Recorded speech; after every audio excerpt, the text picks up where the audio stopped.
It was just past midnight when the phone rang. I was sitting alone in my apartment, the kind of silence that settles over you when the world outside feels too far away. The clock on the wall ticked louder than usual, every second growing heavier.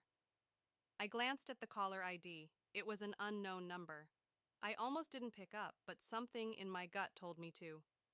Hello?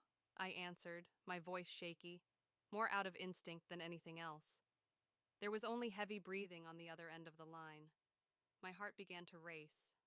I waited, straining my ears, hoping for an explanation, anything, but the breathing continued, slow, deliberate, like someone was waiting for me to speak. "Who is this?" I demanded, trying to sound braver than I felt.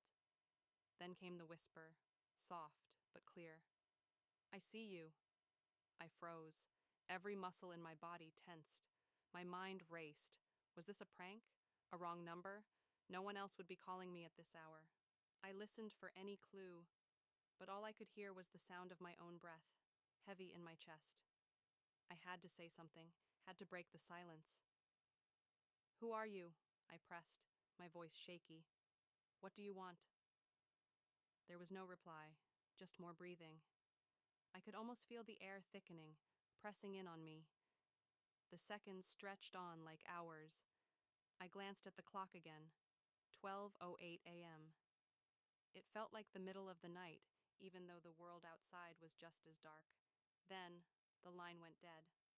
I sat there for a moment, the phone still pressed against my ear. I glanced at the screen. No incoming calls, no history of the call at all. It was as if it had never happened. My hand shook as I set the phone down. I didn't know what to think.